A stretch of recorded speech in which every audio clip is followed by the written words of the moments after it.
All right, buckle up, everybody, because today we are diving headfirst into the world of BitTorrent. We're talking about a protocol with, get this, over 1 billion users. Oh, That's more than Bitcoin, folks. And we're going deep on their 2019 white paper where they introduced this revolutionary idea, BitTorrent Speed. it's funny. BitTorrent was already a giant in the file sharing world, right? But even they knew there were these inherent challenges, like roadblocks, things they had to address if they wanted to really blow up, Right. reach their full potential. Yeah, because for as powerful as BitTorrent is, it kind of relies on this delicate dance of users sharing files. And sometimes that dance can get a little wonky. Totally. And the whole thing hinges on this idea of seeding, which is basically users sharing files even after they've finished their own download. And here's the catch. There's no reward for doing that. It's all, goodwill. And research shows that without seeders, downloads become almost impossible. We're talking like 86% of files without seeders end up incomplete, just totally inaccessible. So wait, let me get this straight. You're saying this system, which is built on sharing, can fall apart because people just want to get their files and move on. Yeah. Isn't that kind of ironic? It is. That's the irony. And that's why this 2019 white paper is so fascinating. They saw that flaw, that inherent contradiction, and said, okay, let's fix it. And how'd they do that? By throwing a cryptocurrency at the problem.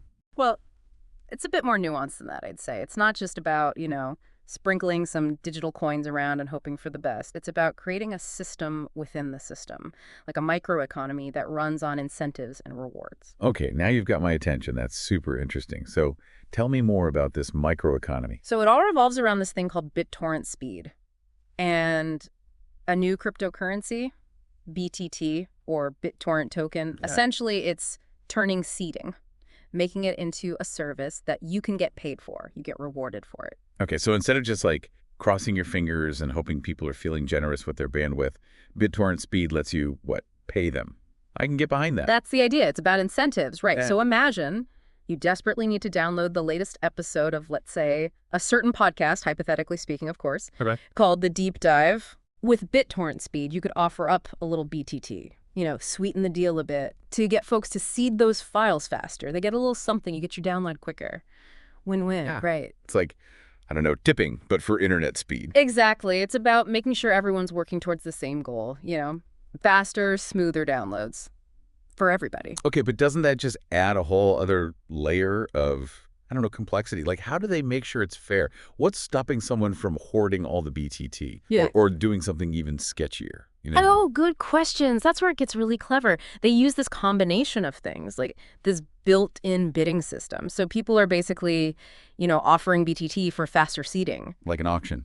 For average. Yeah, kind of. It's bringing a little market dynamics into the mix. And to make sure everything stays, on the up and up, they use these things called escrow accounts, like a neutral third party holding the BTT until both sides hold up their end of the bargain. Makes sense.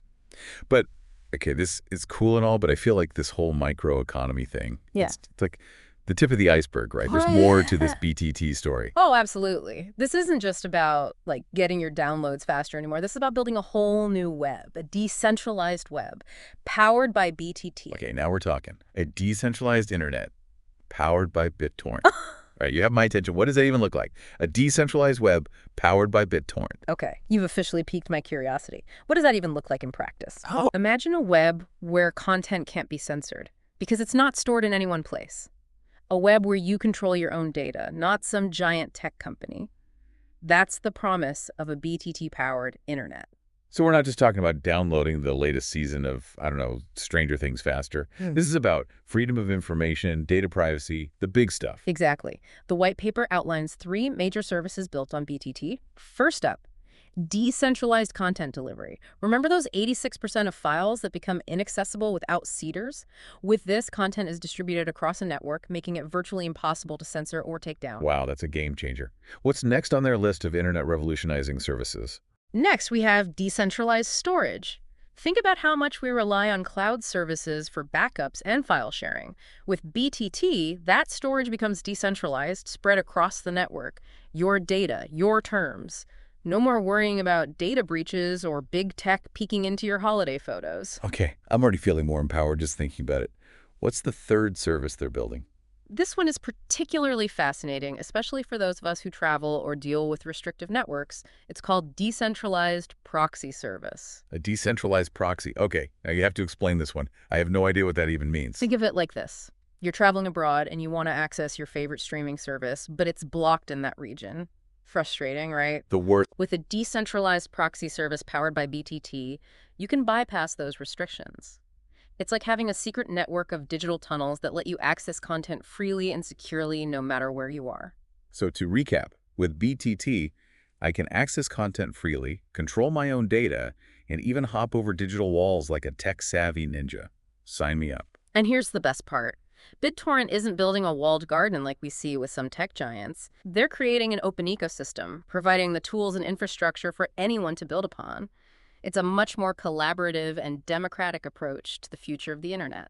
I love that. It's inspiring to see a company prioritizing openness and shared ownership rather than trying to control everything themselves. It's definitely a model to watch. And who knows, maybe someday you'll be earning BTT just by sharing your unused bandwidth or storage space. Wait, really? You're telling me my laptop could become a passive income stream just by participating in this BTT-powered utopia? That sounds like something straight out of science fiction. Well, the future is closer than you think. Of course, challenges remain. Ensuring security, preventing malicious use. These are things the BitTorrent team is actively addressing. But the vision they laid out back in 2019 is incredibly compelling. This has been such an eye-opening deep dive. It's amazing to see how BitTorrent has evolved from a simple file-sharing protocol into a potential blueprint for a more decentralized and democratic internet. But as you said, this white paper is from 2019. I'm dying to know what's happened since then. Yeah. Have they actually managed to pull this off? That's the million-dollar question. And that's where you come in. Use this deep dive as a jumping-off point to explore the evolving world of BitTorrent and BTT. What new applications have emerged? Are people actually earning and spending BTT? What's next for this groundbreaking technology? That's for you to discover. Consider me officially on the case. This is one deep dive I won't soon forget. Until next time, keep learning, keep questioning, and keep diving deep.